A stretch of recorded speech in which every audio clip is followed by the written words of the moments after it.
Hello guys, today we're going to learn how scientists use the carbon-14 to figure out the age of fossils, and we apply it to a real question. When did Neanderthals disappear?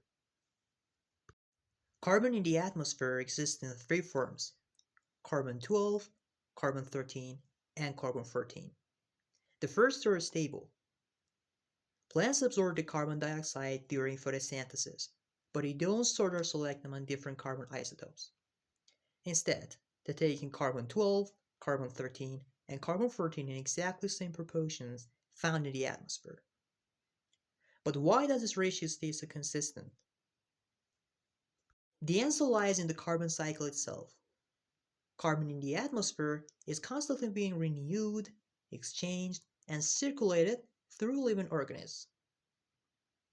Because the cycle is always in motion, the proportion amount of carbons remains stable. As a result, every plant and every animal that eats those plants carries the same carbon proportion as the atmosphere of its time. Carbon-14, however, is radioactive and slowly decays into nitrogen-14. Even though the carbon-14 decays inside living organisms, the ratio of carbon-14 to carbon-12 stays constant, because new carbon is constantly entering the body through food and respiration. But when organism dies, this exchange stops. Carbon-12 remains unexchanged because it's not radioactive, but carbon-14 continues to decay. Over time, the ratio of carbon-14 to carbon-12 decreases, and that decrease becomes a clock that scientists can read. Carbon-14 has a half-life of 5,730 years. A half-life is the time that it takes for half of the radioactive atoms to decay. If you plot this decay on a graph, the x-axis represents the number of half-lives, and the y-axis shows the fraction of carbon-14 remaining. This curve drops quickly at first, then gradually flattens. The curve is an example of exponential function, a process where a quantity shrinks by the same factor over equal intervals of time. In the case of carbon-14, that factor is one half-life. So after one half-life, only half remains. After two, a quarter. And after three, 1/8. And so on. Each step multiplies the previous amount by 1/2.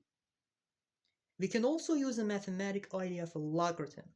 A logarithm lets us reverse an exponential function.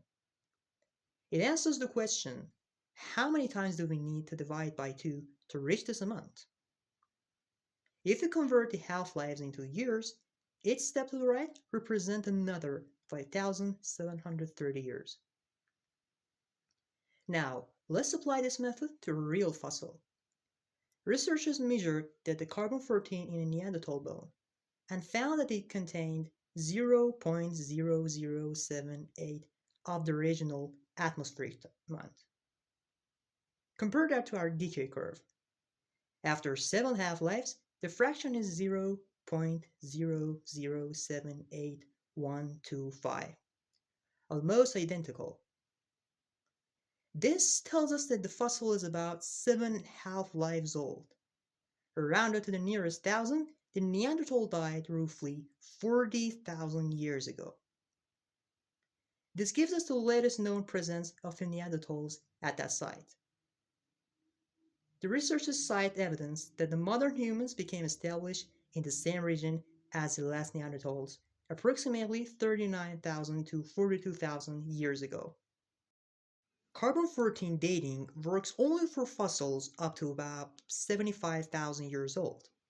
Beyond that point, the remaining carbon-14 is too small to detect.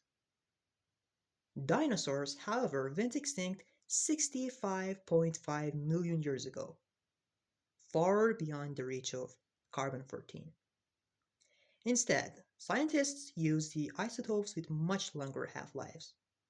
Like uranium-235, for example, it has a half-life of 704 million years. It's found in the volcanic rocks, and by dating those layers, researchers can determine the GE of the fossils buried between them. Through the decay of a single isotope, they can reconstruct timelines, stretching tens of thousands of years into the past. Carbon-14 dating transforms ancient bones into historical evidence, revealing when species lived, when they vanished, and how their stories intersect with our own. If you enjoyed this exploration, stay curious. There is always more hidden in the layers of time.